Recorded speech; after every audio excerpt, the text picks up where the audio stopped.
Welcome back to the gospel. I swear, this one show a week thing just feels like we are away from each other far too long, which is why starting next week, we will be back up to two shows. I'm sure you're as excited as I am. Vander will be back, and we will be doing the fantasy football show earlier on in the week. So you will have two shows from us starting next week. Wanted to start the show off with that. With that being said, I am your host, Ace, the fantasy football fiend himself, and I have my guy BK Wins. How about the people, BK? Hey, y'all. Look, there's a lot going on right now, like a whole lot going on right now, and we're going to talk about the NFL aspect of it in this show. You'll get the fantasy aspect of it in the next show. There's a ton of other stuff. Baseball is getting started. Tournaments are ending, and the big tourney is about to start here pretty soon. So let's go ahead and kick it off with the good word of the week. Right after I remind you guys that we are now on YouTube at The Gospel STP. Again, that's at The Gospel STP. And if you have not joined the Facebook group yet, make sure you go do that. A lot of the information that we don't get the chance to go over on the show is right there for you. All the updates, all the latest and greatest free agency moves, wins, losses, all kind of great stuff going on there on the Facebook group. And again, that is the Gospel Sports Truth Facebook group. BK, what's the good word of the week? Well, there has been so many things that have happened in the NFL. So we're going to do a little free agency tracker plus a little noteworthy moves. We're going to start with, I think, the biggest move to me, which was the Bills extend star quarterback Josh Allen 6 years, $330 million. 330s, eh? Are you surprised that they dedicated so much money to him at this time with so much left on his contract, and so much so that he even had to come out and say, I'm not trying to kill the team by getting all this money? Actually, I'm not. And what the Bills did was smart. It's the opposite of what the Cowboys have done lately. And if you actually look at the contract, he gets paid less per year than Dak Prescott does. So again, it's the smart way of doing business. If you know that's your guy and he's going to be your guy, lock him up before the market is reset yet again, because for quarterbacks, the market is never not reset. So whoever the next guy that's worth having is, that's up for a contract, they're going to be the next highest paid. So they got out in front of it, similar to how Kansas City got out in front of it. And what seemed like an otherworldly contract for Patrick Mahomes actually ended up being a team-friendly deal when you consider some of the quarterbacks that ended up getting paid more than him. Agreed. So the Bengals franchised star receiver T. Higgins yet again. Will this be a precursor to an actual deal with them, or is he officially on the block? Yes. Here's how I'll answer that. I believe that there aren't too many players on too many teams that are just hands off. So if the right deal comes along, especially seeing as how they have to, quote unquote, not necessarily break the bank, but they have to give him a significant amount of money to keep him. And they've already indicated that they were going to break the bank. Another team that waited too long, we got to come, GMs, we got to catch up here. I haven't seen any position get cheaper by waiting. So now they already indicated previously that they were going to make Chase the highest paid non-quarterback, and Crosby from the Raiders just reset that market after Myles Garrett reset the market. Like, it's, if you're the next guy, the team is going to have to pay more. So if I'm a team and I know I want to keep you, I will be chomping at the bit to get something done, because inevitably I'm just going to have to, one or two things happen. Either you get hurt or I have to pay you more. One of those two things is going to happen. So, yeah.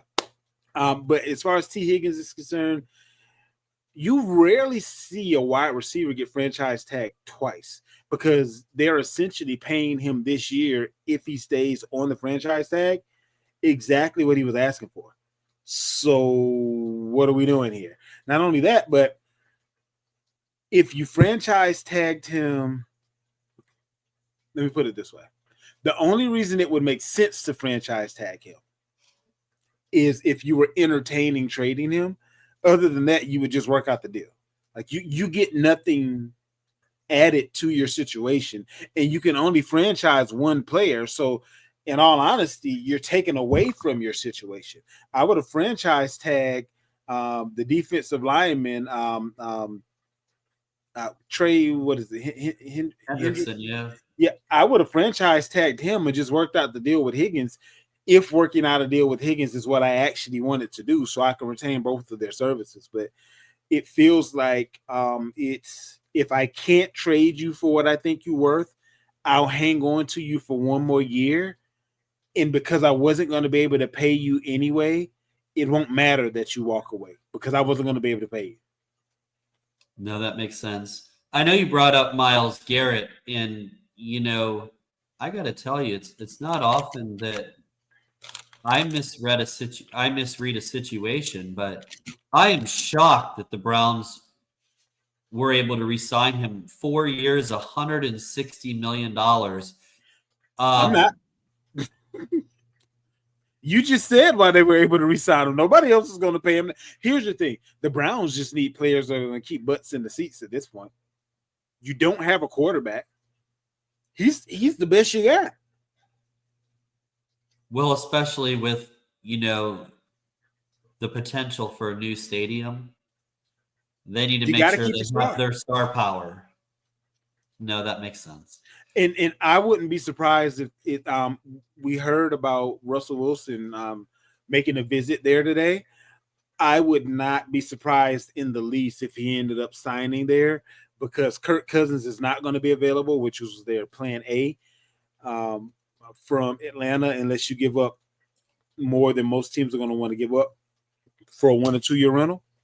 So, yeah, I mean, the Browns are in a situation where they have to overpay the guys that are there, and most other guys don't want to come in unless they're getting that tax.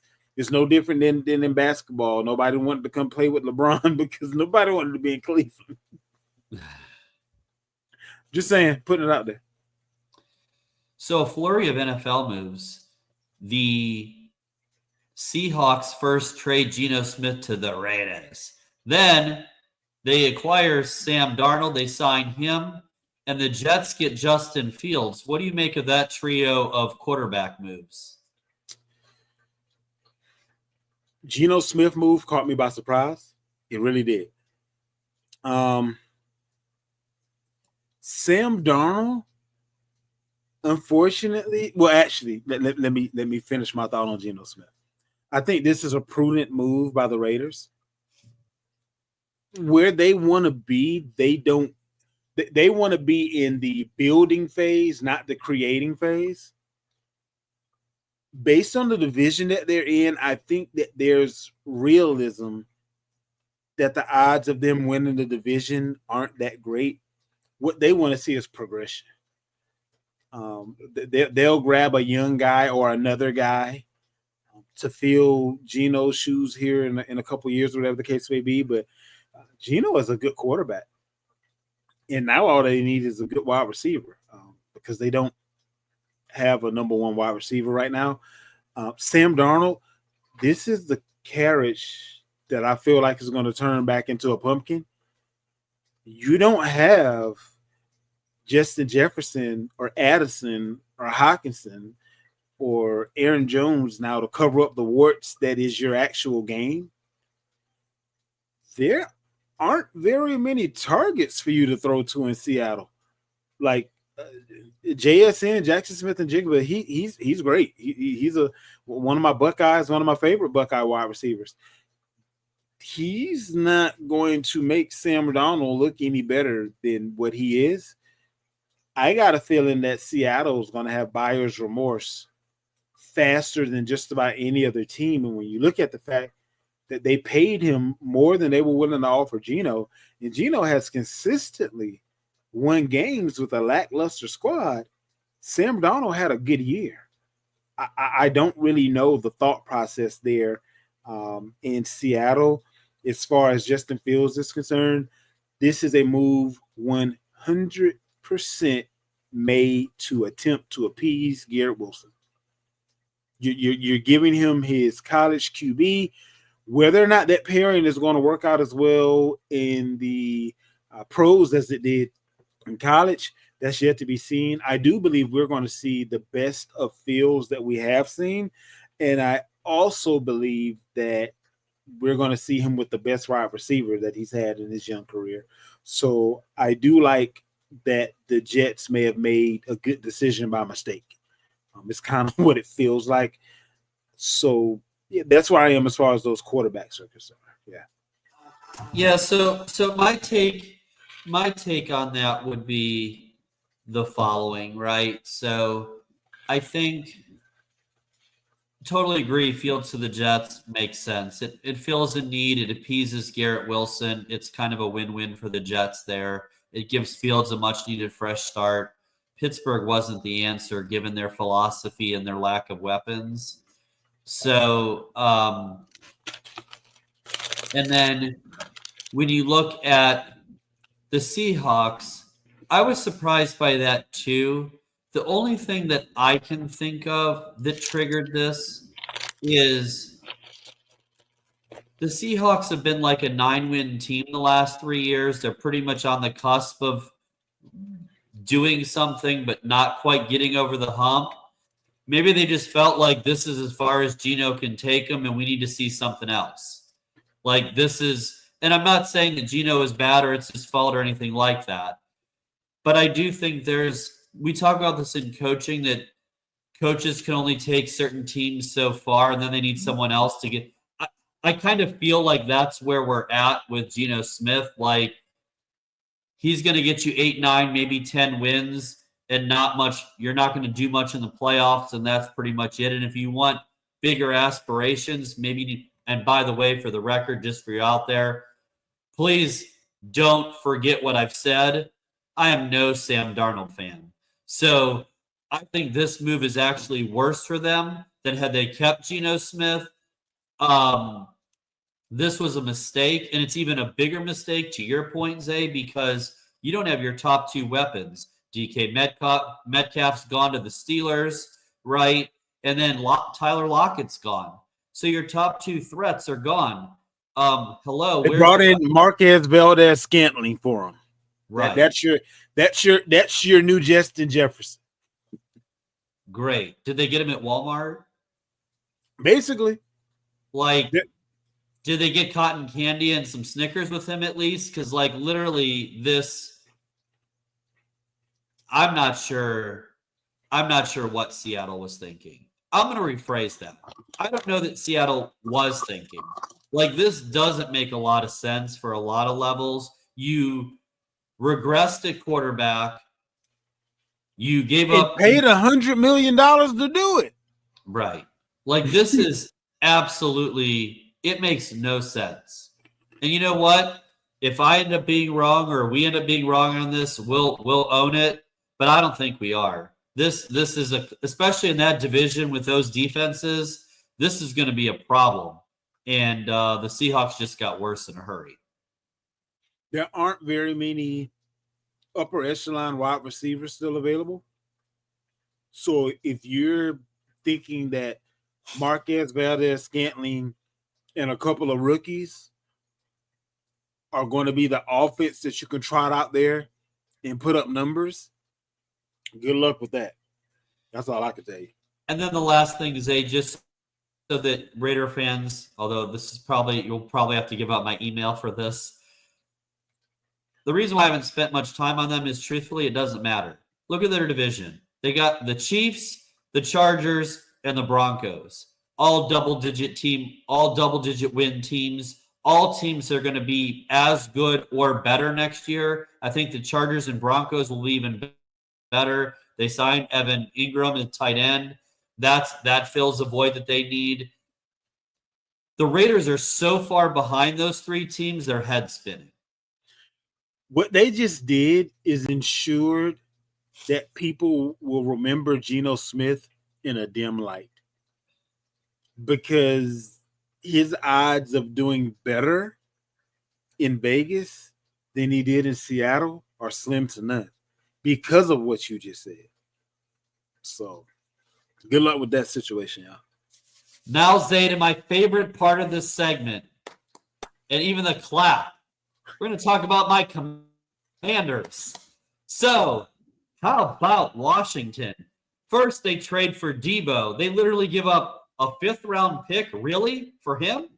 And then you talk about an all-in move. Left tackle Laramie Tunsil, shoring up the line. Then they re-sign Bobby Wagner, re-sign Zach Ertz. But wait, they're not done. Defensive tackle Javon Kinlaw and corner Jonathan Jones. What do you think about the Commanders? I believe the Commanders have quietly had one of the best off seasons so far. They filled in several gaps. They ensured safety for their franchise quarterback. They ensured targets for their franchise quarterback. The defense got 2, I'll label them as cornerstone pieces. Not necessarily the best, but able to fill voids that they had. Also understanding the coach that they have and the way he goes about coaching defenses tends to make individuals play a little bit better within his system than they are as an individual. He knows who he needs. Don't hear what I'm not saying, BK.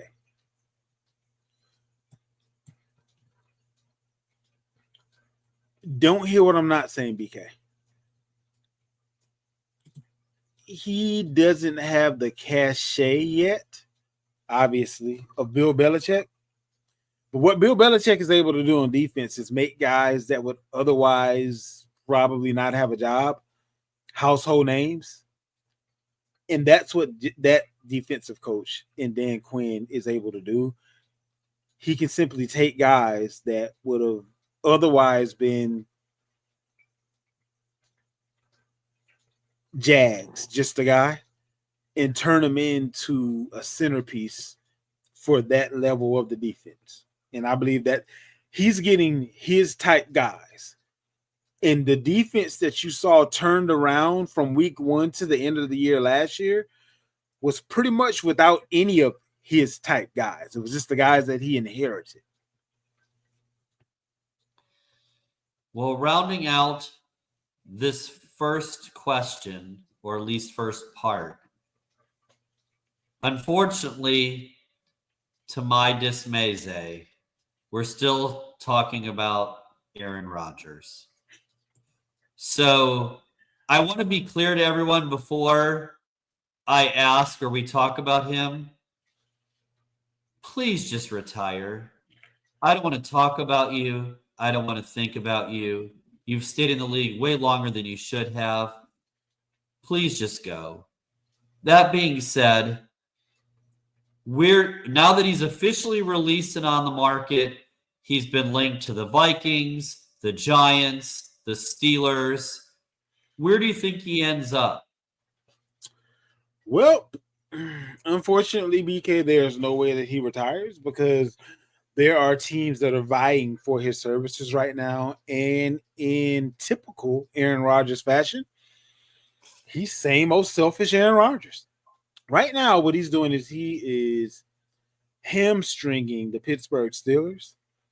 And they're in a situation now where they may be stuck with Mason Rudolph because I don't see him choosing them.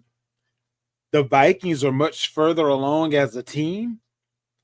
And if Sam Darnold can do what he did last year with that team, and Aaron Rodgers is the narcissistic person we believe him to be, why would he not go to the place that made Sam Darnold look good so it could do the same for him? And it could be it was them, not me situation. He can be where he is in his career currently And Justin Jefferson make it look like it's yesteryear. Addison make it look like it's yesteryear. Hawkinson make it look like it's yesteryear. Oh, and by the way, Aaron Jones, the guy that he used to actually be in Green Bay with, make it look like it's yesteryear. So I don't see any way he doesn't choose the Vikings unless he's so narcissistic that he doesn't want it to be said that he followed in Brett Favre's footsteps, lockstep throughout the entirety of his career. The Vikings just make way too much sense. I'd rather be in the NFC than the AFC as far as playoffs and Super Bowl possibilities are concerned. I believe that Rodgers is still better than Sam Darnold. So if he can stay healthy, why wouldn't I believe that he can have a similar season to what Sam Darnold did? Like I just, that's the go-to for me.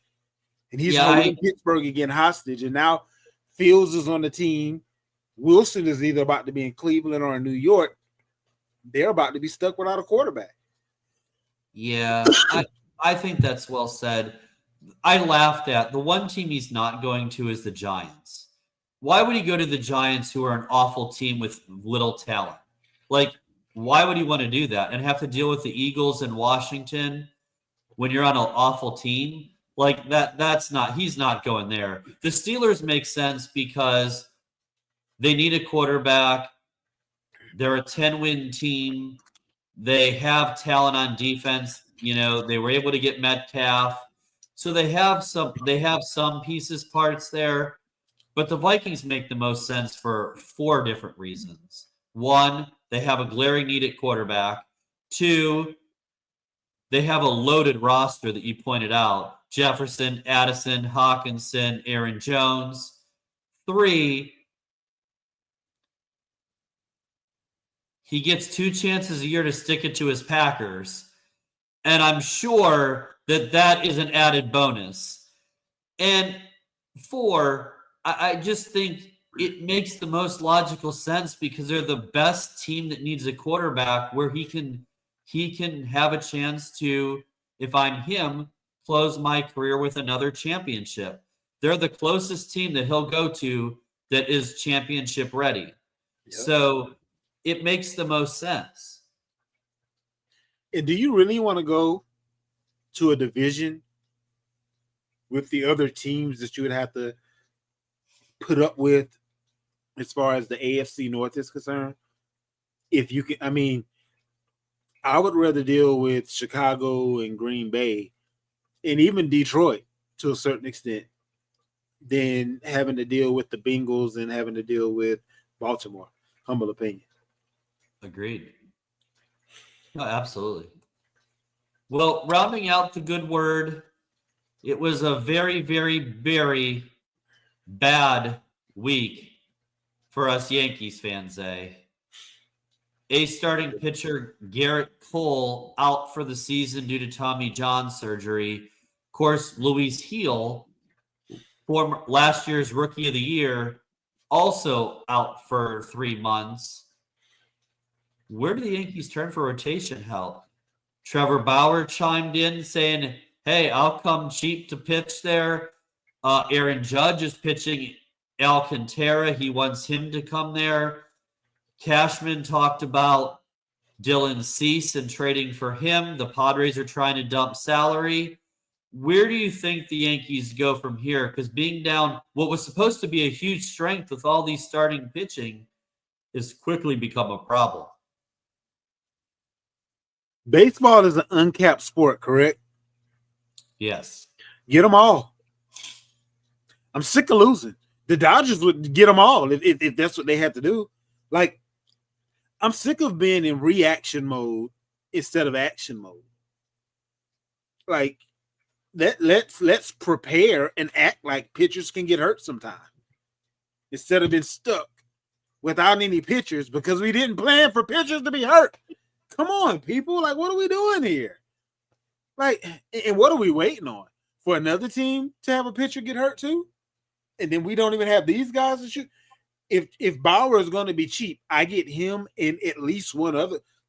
I'm getting Bauer. I'm trading for Cease, and Alcantara is still out there. Like two of the three best guys out there available to you. You don't even have to trade for.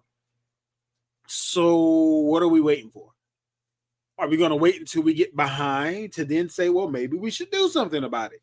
Let's be proactive for a change. How about that? Yeah, I agree with you. You know, in the movie Bring It On, where they talk about be aggressive, be aggressive. George Steinbrenner is rolling around in his grave saying, like, because he would do exactly what you said. He'd literally go after Dylan Cease and he would get Alcantara. I mean, I'm not sure he'd get all three of them, but he would get two of them. You know, he would, so two of them are begging for a job, and the third one doesn't have a no trade clause. What are we waiting for? Right. So, and I mean, Bauer would be the cheapest and easiest of the three. You can't tell me you wouldn't take a flyer on him. So, yeah, they need to do something because if they don't, all the work they did in the offseason will be for naught because they're going to get lit up like a Christmas tree once the regular season starts. So, let's hope they listen to us and get it together. They won't. No, they won't. All right, well, turning to the truth and nothing but the truth, Zay, one of our favorite segments. We're going to take a little bit of break from the gridiron and get back to the hardwood. We talked about this, 4, 5, 6 weeks ago. But I'm going to ask, will the Cavs win 70 games? They're 55-10. They've won 15 in a row. They pulled a lot of these games out of their rear.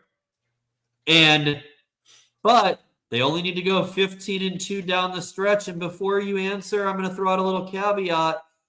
While they've won their division and they have a stranglehold on the number one seed in the East, they're only a game and a half over the Thunder for the best overall record to have home court in the finals should they get there. The question is will they win 70? Are they going to try to win 70? What do you think happens? Look into your crystal ball. This is a lot of valid information you've presented me with, BK. And I'm glad that you dove as deep as you did. Doesn't make the answer any more difficult. Hell no. They're not doing that. No, absolutely not. And guess what? Yeah, they'll try, but they'll lose 3 games before they get deep enough into that schedule that quote unquote attempting to hit 70 becomes the talking point. So no. But I will say this. If I'm their coach, I don't know for 100% certain that I would want to do it. I'll tell you why. Teams that don't win often will take something like that and make that the cherry on their ice cream sundae for the season instead of what they get done in the playoffs. And I don't want you going into the playoffs being overconfident. I also don't want you to go into the playoffs feeling like you're playing with house money and it doesn't matter if you win or lose because what you did this year is already great. Yeah, I think for me, so I'm going to answer this a few different ways. Can they win 70? Of course, mathematically they can. Will they, which is obviously the question? I don't think they will because the schedule lines up for them to be able to do it. I just don't think they're going to want to do it. And because here's what I look at. It's only been done twice. Obviously, the unbeatables, aka the lovables, the Chicago Bulls, 72-10, as they steamrolled through yet another title. And then, of course, the Warriors, 73 wins, lost in the finals, and ultimately their season meant nothing. So, if we're being honest, because as the Bulls always said, and I'm not saying this as a big fan, but what they factually said, it don't mean a thing if we don't win the ring. At the end of the day, you need to finish the deal. If you don't win the title, it doesn't matter. For the Cavs, I think it's very simple. They should have a very easy path as the top seed to the conference finals, where they're likely going to have to face the Celtics. For the Cavs, the most important thing is be healthy. Mitchell's had injuries in his past. Garland's had injuries. Okoro's been injured this year. They have other players who've been battling injury or have been injured. I would much rather them win 68 games and be healthy in the playoffs than win 70 and watch two of their players that matter derail their season. If Donovan Mitchell goes out for the year, that team will not beat Boston. Like, what if both him and Garland go out for different things? And again, and I only bring this up because I'm not trying to bring bad karma to Cleveland. But the last two NBA postseasons, we've sat and talked, Zay, about how the postseason has been marred by all these key injuries to star players. And so for the Cavs, the most important thing is you've locked up your division. You locked, essentially, not technically, but for all intents and purposes, they've locked off the top seed in the East. You're going to have home court in the East. Whether you have home court in the finals or not isn't really going to make a difference. Rest your people and be healthy. Yeah, especially since you're not going to make it to the finals. So, I mean. Yeah. Right, and that's my point. You're not going to be Boston. I changed my answer, BK. I changed my answer. You just convinced me to go the opposite way. They don't have a chance at a championship, in my humble estimation. I don't care what you did in the regular season. You're not ready yet for a championship. Humble opinion. You're not going to make it to the finals. So the cherry on top of your season would actually be the 70 games. So it's interesting because where I'm at odds on this is you hear all of you guys out there, but Zay, you specifically, you hear me week after week about just win, right? Win, win, win. And we talk about, we hate to lose more than we like to win, and we love winning, right? We say this all the time. The Cavs do have a chance to have a historic season and win 70 games. Mm-hmm. Everything is broken right for them this year. They've pretty much stayed really healthy. They played great basketball.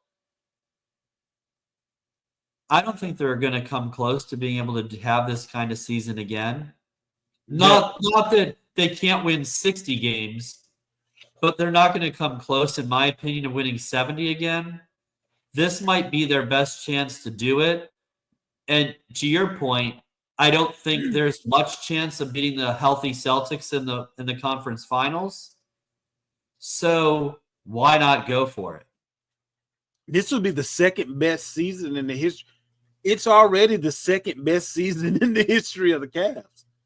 I mean, as far as I'm concerned, I know you had some, teams back in the day, when what's my boy's name? Price, 3-point specialist, when them Price. Boys, when them boys was playing and everything, that they had a few magical seasons, if you will, but other than winning the championship finally, this would have to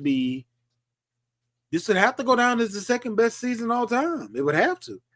No, in the late 80s, early 90s, I mean, the Cavs were loaded with, Nance and Doherty and Price and Elo and Hot Rod Williams. I mean, they were loaded with players. So, unfortunately, like many teams, a certain guy got in their way. And I do think actually a couple of those teams had a chance to actually win the title had they been able to kind of escape the Cape. But But in either case, they didn't, so it doesn't really matter. But they had very good teams that won 60 games and had a lot of success, to your point. More NBA. So the Suns are reportedly seeking 3 first-round picks and a young player in return for superstar Kevin Durant. Is Durant worth all that still? What are your thoughts and reactions to this?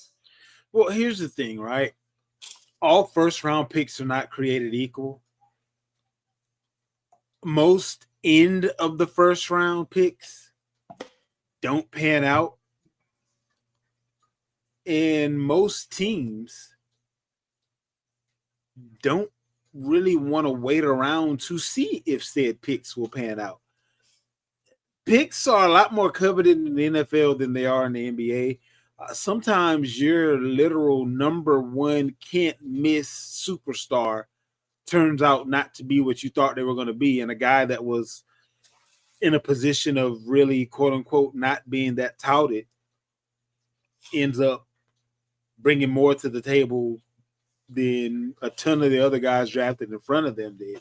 So if you have a chance to win now in the NBA and giving up the possibility of possibly drafting a good player is what you have to give up, not mentioning the fact that if the guy that you're getting is going to make you good to the point that those picks won't be worth much more than a quote unquote high second round pick anyway.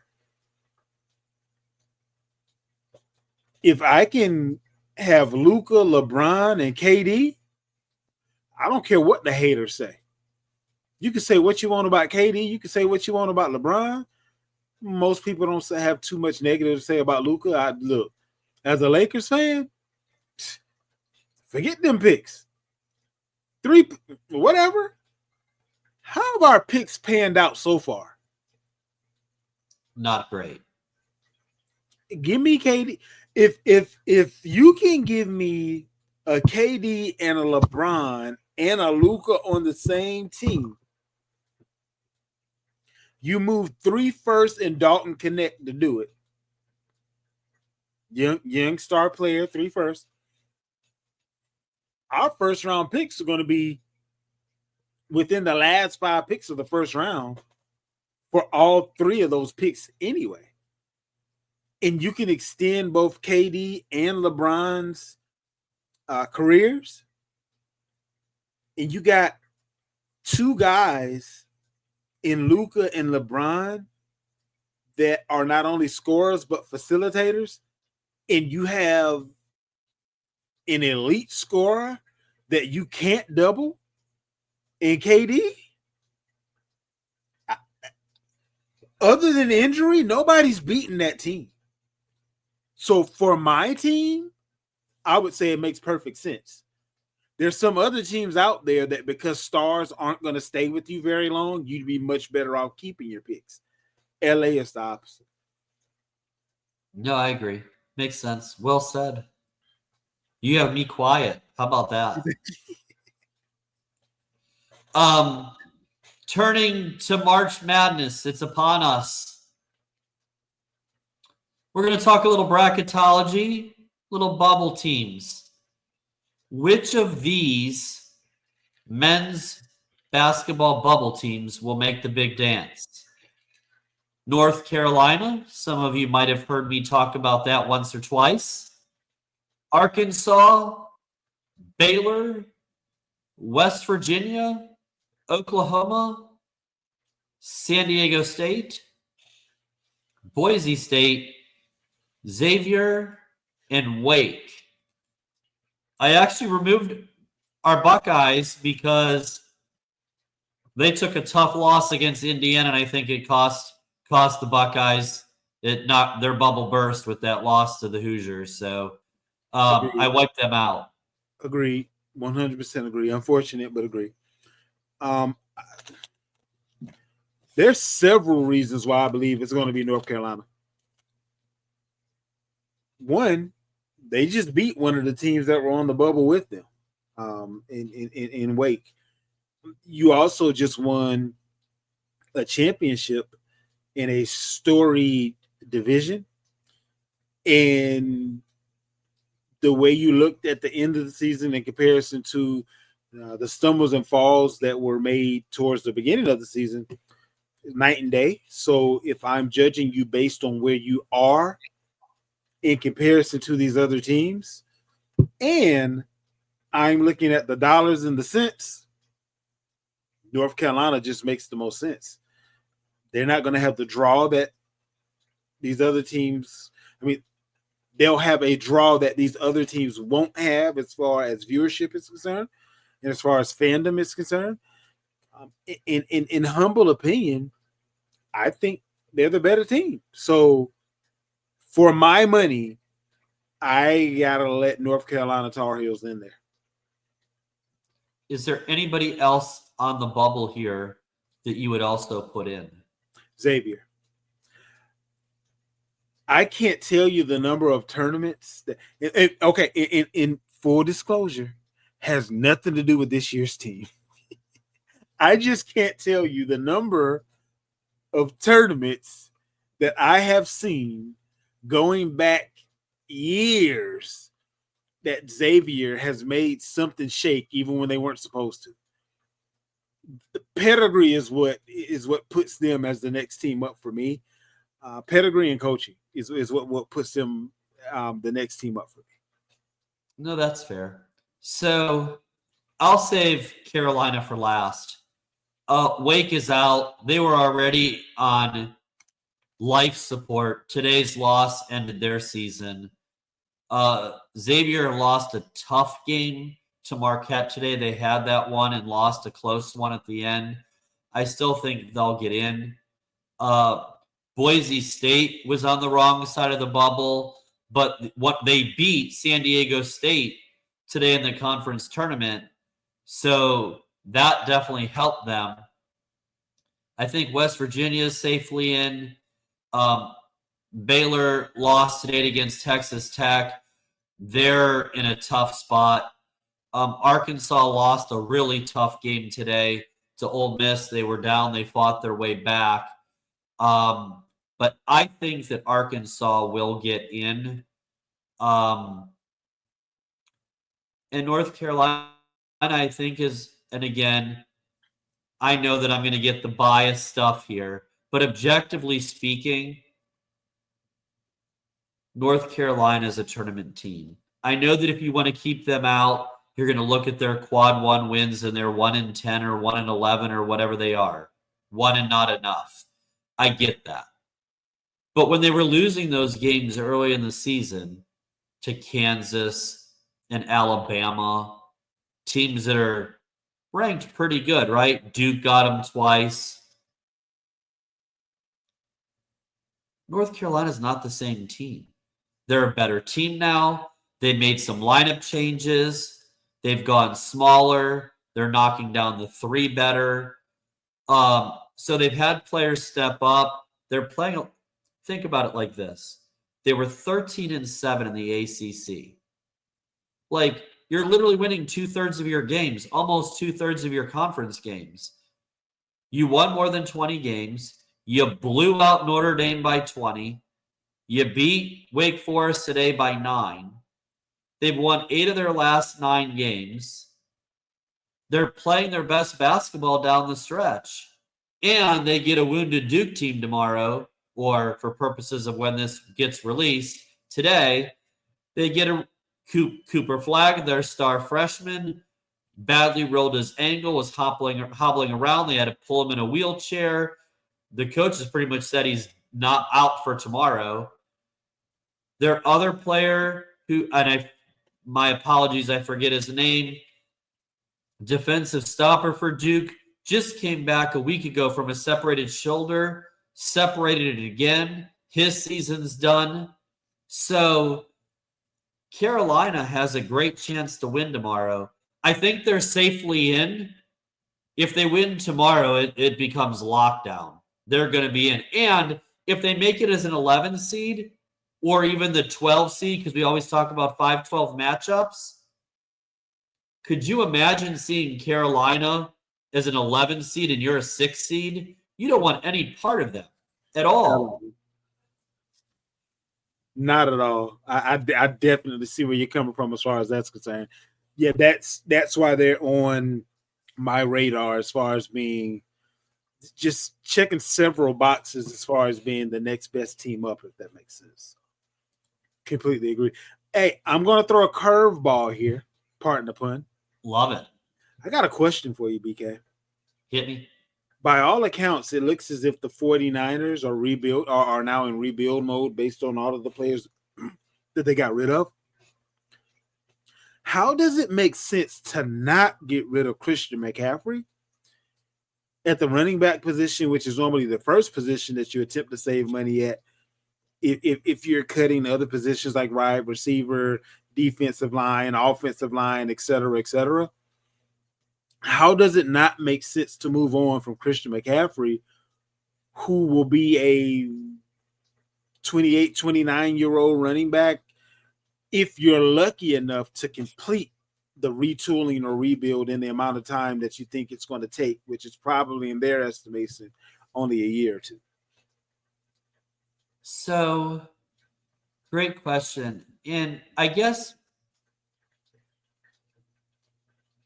my feeling on this is one of the things that your old GOAT head coach, Mr. Belichick, used to always do is he was a master of getting rid of a player a year early, right? Like before the decline happened, he was good at just trading you right at the right time. Yeah. Before people saw the decline. I say that to say that McCaffrey's value isn't it near anywhere near its peak right now because of the injuries. So I think if I'm the Niners, and I don't know this, but what I'm guessing their hope is that trading him is probably on their radar and should be, given the rebuild that you alluded to. But I think they want to see him healthy and play games and show that he can play so he'll increase his value. Because I don't think they're going to get as much for him now as they could if he was healthy and performing at his usual productive rate. I mean, I definitely hear that argument and understand that argument, but running backs aren't highly sought after a certain age, and even making it through this season unfazed, which is also unlikely to happen given the injuries that he's had and the age that he's going into. If I'm not mistaken, I want to say like he'll be like, I think 27, maybe. I think he'll be like 27 this year, which no. I'm sorry. He's 28 already. So he's a little older than I thought. So he may actually end up being 29 by the time the season. He's already 28. I'm not exactly sure what his birthday is, but he'll be a lot closer to 30 if you go through another season. And then no one's trading for, I don't care what his name is, no one's trading anything significant for a 30-year-old or close to 30-year-old running back. The Eagles didn't even trade anything significant, if you will, for Saquon Barkley. It'd be a similar situation. I believe what you can get for him today is the same thing you're going to be able to get for him next year. That's if he gets through the full season. He gets hurt again, you get nothing other than to pay his paycheck without him being around for the rebuild. And you already have another guy in the rookie Garindo, I think his last name is. But you already saw what he could do when given the opportunity. Is he CMC? No, but it doesn't seem to matter who the running back is in that system. So if I'm getting rid of all of these guys and doing a rebuild, and that's like my most expensive piece, and it's definitely expendable because running backs are, let's face it, pretty easy to come by. I don't understand a rebuild with a aging running back as your centerpiece. That just doesn't click for me. But who am I? No, that makes perfect sense. I guess I'm gonna add a question to that, though, which is, for me, knowing that the Niners have been so good under Shanahan, and I know their season got ravaged by injury last year. My question is if you're healthy, this team is really good. No, it's not. Why are you trying to blow them up? Well, that's just it, though. They aren't really good. They haven't been consistent. Like it, the same way you felt about the coaching situation is how I feel about the players that the 49ers have had. You've milked that cow as much as you possibly can. They're not going to get you over the finish line. You're going to have to do something different, which is the conclusion that they've come to as well. And if you're going to do something different, and it's going to minimally take you 2 years to do it, no one just rebuilds in 1 year. You're going to be banking on the 30-year-old running back to be the one that gets you through? Like, unless you're Washington. Here's the thing with that. We know their quarterback isn't about to change. They don't have a chance of getting a Jayden Daniels. They don't have a chance of getting another coach. And look, don't hear what I'm not saying. I understand how good he is, but he's showing himself to be Moses, getting you to the promised land and can't get you into it. To it, but not into it. That's it's levels. What team has he gotten into it? None. At some point in time, we got to understand that and just label this thing as being a thing. Great systems, very few championships, very few Super Bowls where you've lost in the championship and you were right there. I think the next big move is the coach, because the GM, for all intents and purposes, and I know that's hard to hear. I know Shanahan would be immediately picked up by somebody else. No different than Mike Tomlin.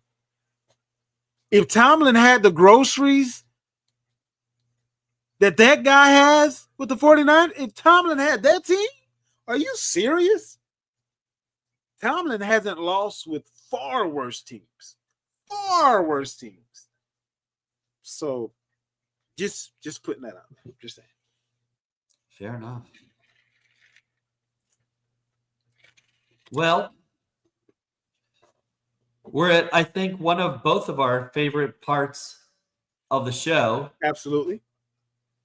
This week's top 5 something all-time favorite things of something is the top 5 things that we would change about baseball. Zay, I'm curious to what you have. You start us off. What's your number 5? So number 5 for me it's a change, but without the answer to how to change it, if that makes sense. Which is, more points need to be scored. I don't care how you go about doing it. I don't care if you let them take steroids again and people start popping off home runs. I don't care if you no longer have a first baseman, and now as long as you get a hit on the ball and the second baseman can't get to first base, you automatically advance.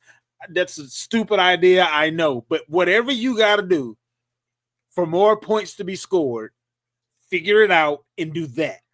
So more points scored is the first thing that I would do. What's your number 5? I'm not mad at that. Number 5. I'm going to propose that we do something that hasn't been done since 1893. I want to move the mound back. No more 60 feet, 6 inches. Arms have become too good. They can throw too hard, too many 100-mile-an-hour pitches, too much movement, too much velo, too much spin rate, all that stuff. We're going to make it easier for the hitters. We're going to get more runs, more offense. We're going to move the mound back. And this is why we're a good team. I set it up, you knock it down. I come up with the ideas, you come up with the implementation. It just works, people. We didn't plan that, by the way. Number 4, PK. Number 4 for me. You get one timeout at bat. Forget all this walking away from the plate crap. You get one time to do that. Outside of that, be ready to hit the ball when the pitch comes. No, I'm with you. Speed up the game. Nobody wants to watch you stand around. Exactly. So that when I had actually, instead of just saying speed up the game, I actually gave the way that I would go about doing so. But yes, that change would be directly impacting the speed of the game. I don't have 5 hours to sit around and watch a game. I just don't. No, I'm all for it. For me, my number 4 is please stop in the regular season in extra innings, starting in a runner on second base. Please stop this. What are we doing? Like, this is ridiculous. Just stop. That's my number 4. Yeah, my number 4, no OT. Why do I care if baseball ends in a tie and you have 5,000 games? Let it end in a tie, whatever. It actually would, by the end of the season, make it a little bit more intriguing. You'd have a lot of teams that are a lot closer to each other as far as the various races are concerned. So, and actually, let me go ahead and throw out my next one. Less games. I get it. But baseball is all about stats. And how are you going to break records if you don't play the same amount of games? Here's a novel idea to kill 2 birds with 1 stone. We'll all remember the old records. But why don't you give every single current and new player an opportunity to create history versus rewriting history? And you create a whole new set of history books of pitching, batting, steals, et cetera, within, let's say, 150 games played instead of the almost 200 that you have now. You can compare the race, if you will, extrapolate what it would have looked like if you went out to the 182 and give people their kudos that way. But yeah, you'll hear a little bit more about some of that in a few moments. But that's where I am on that. What you got up next, BK? So for me, my number 3, this is the one thing that I know will lengthen the game, but you guys all know me well enough to know that I'm all about strategy and being analytical and being intentional. Can we do away with the ridiculous 3 batter minimum that pitchers have to face? It's ridiculous to have people pitch to 3 batters. That's crazy to me. Let's go back to how it used to be. If I want to make 17 pitching changes and I blow through that in 2 innings because I do that, then so be it. But you can't keep doing that. I'm just not a fan of it. I don't like the rule. It makes, and I understand that it speeds up the game. So I do understand that, and I'm all for speeding up the game. But at times we have to rein it in. Not mad at that at all. Not mad at that at all. What you got at number 2? Number 2, this would be a lot more difficult to go about doing than less games, less innings. Again, you gotta, sometimes less is more, and just we gotta be okay with that sometimes. Things don't need to be prolonged in situations, in most cases, for you to really get out of it what you wanted to get. And I just feel like the game is just too long, and there are incremental changes that you can make to change the speed of the game. But the only thing that's truly going to change how long the game takes is then less innings. And then if let's say we went to 6 innings, I'll give you 3 innings of overtime. The game ends at 9 innings. Worst case scenario. That's my capitulation, if you will. Our worst case is 9 innings because people got stuff to do, man. I'm just saying. So my number 2 is, please, let's have an automated strike zone. And the best thing about this is I don't have to hear about the Umpires Association because the home plate umpire will still be there. He'll have an earpiece and he'll be able to announce ball or strike as it's relayed to him. So he still has the job and we'll get the calls right, which is a win-win for everybody. Because I'm tired of watching baseball and these home plate umpires who stand on one side behind the catcher and can't see on the other side of the plate to save their life and call all these pitches wrong. Please, just stop. Automated balls and strikes, earpiece, he'll announce, he'll have a microphone, earpiece, call balls and strikes. Ball 1, ball 3, strike 2. So much easier. Just make it happen. I feel so much in lockstep with you in that answer that it's my number 1. So what's your number 1?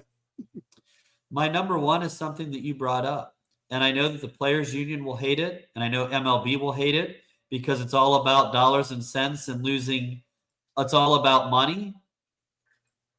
For the love of God, can we have less games? Please. 162 is ridiculous. They start spring training in February. The season starts the end of March. It's going to start in 10, 15 days, 2 weeks. 2 weeks.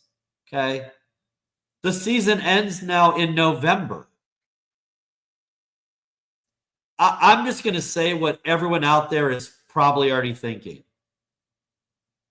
No one's going to want to invest this much time in baseball to watch a pitcher throw a ball, a catcher catch it, a hitter try to hit the ball, and all these other players stand around doing nothing unless it's hit to them, which it usually isn't because they either strike out, walk, or hit the ball out of the ballpark.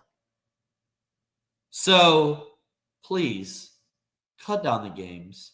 And by the way, since, I like suggesting things, I would accept cutting it down from 162 to 150 as a starting point. But in my perfect world, I would like to get it down from 162 to 120. My perfect world, 100. Let's make it nice and easy. Nice round number. 100 games. That's all. Like what?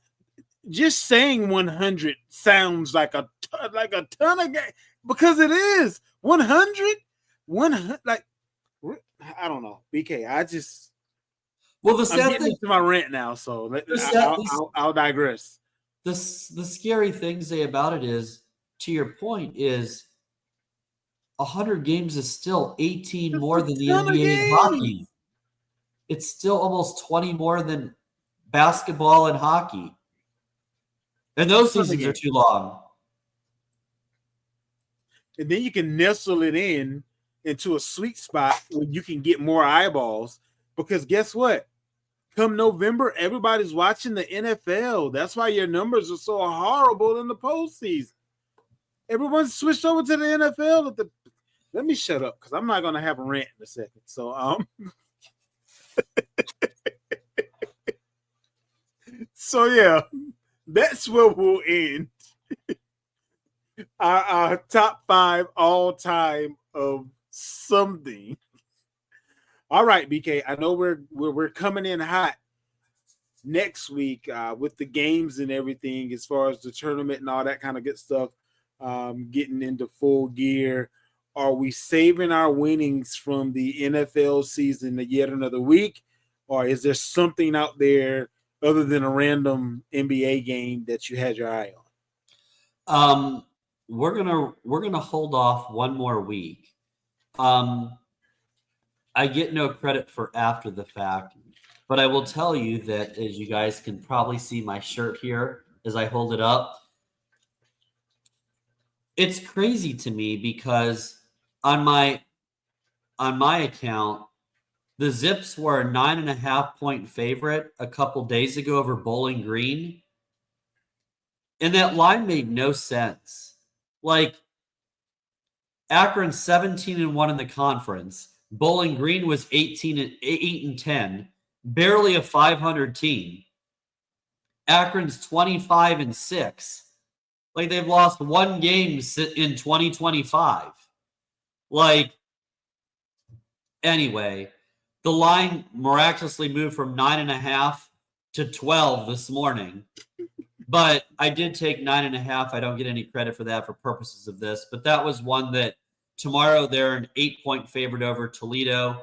That's one you'll want to keep your eye on. They did sweep Toledo in the regular season. They beat them by 7 points at the Jar, which is Akron's home court, where they were undefeated this year. They won at Toledo by 9. Toledo had to go into overtime to beat a very tough OU team today. I think they're going to have a hard time dealing with the Zips tomorrow. So just something to keep an eye out there. But no official plays. We're going to roll it back to next week, which, by the way, you will also get a ton. And I'm going to also say this. I know we don't like excuses on this show, Zay, but you've done this a few times. I've been feeling like absolute crap. So I didn't have the time to do the research. So my apologies to all of you out there trying to make money. I'll accept all the hate email. But you guys can count all your winnings in the meantime, and we'll rendezvous next week, and there'll be plenty of games for you to bet on. I love it. Gotta love it. So let's go ahead and go to the end of the show as we round it out with our can't miss weekly rants. This week from Me Good People is pretty plain and simple. Let's stop hiding behind records to not make changes that we know would make games better. Adding more games to the NFL just made sense, and I don't believe they're done. Forget the records. I don't care that it's going to become easier to beat old school records. The opposite and equal is the same with baseball and basketball. Too many games. I don't care that you won't be able to break records.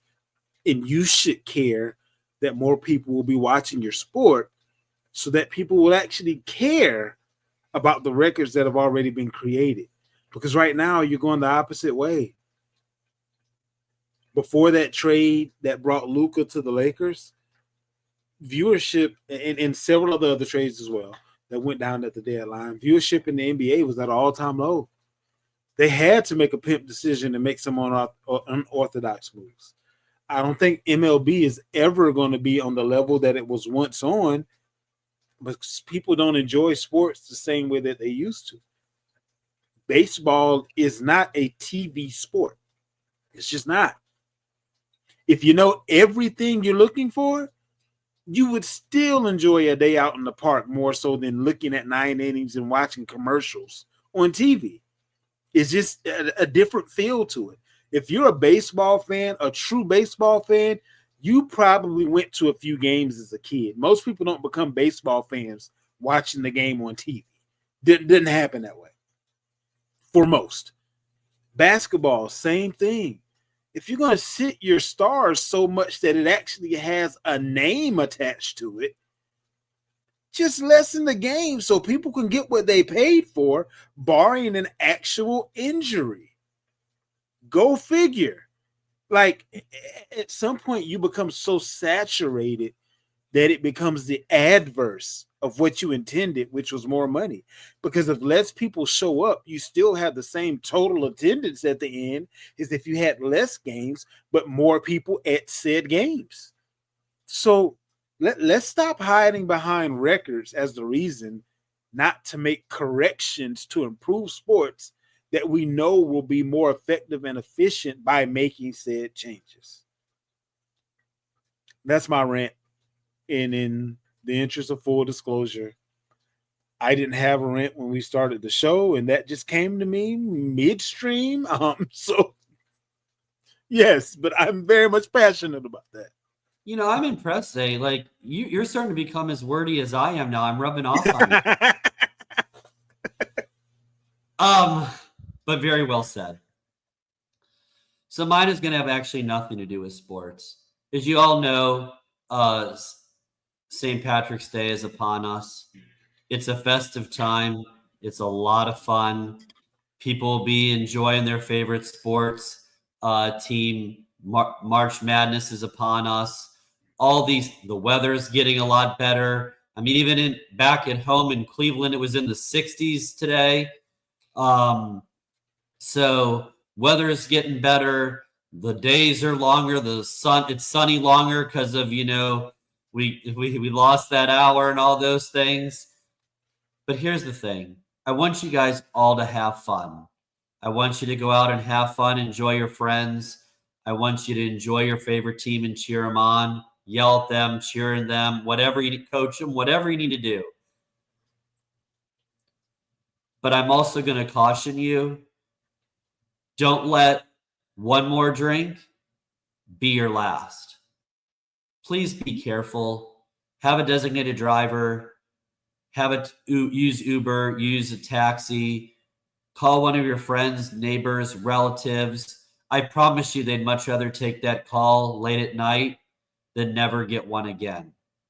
Please do the right thing, and you don't want to mess up your life or someone else's. So please have fun, but do it the right way. And that, my friends, is the definitive truth. That'll wrap it up for this week. We will be back to you early in the week next week with a little bit of fantasy talk. I am waiting with bated breath to get back to talking fantasy because so much has happened in the NFL that we got a lot to talk about. So make sure that you subscribe or follow right now. I'm not even going to tell you what day it's going to be because guess what's going to happen? You're either going to be late or you're going to catch it right on time because you're following and subscribed and you got a notification. You choose. We all got to make pimp decisions in life. This is one of them. We're out for today. We'll see you early next week. And remember, always tell the truth. And nothing but the truth. Later, y'all.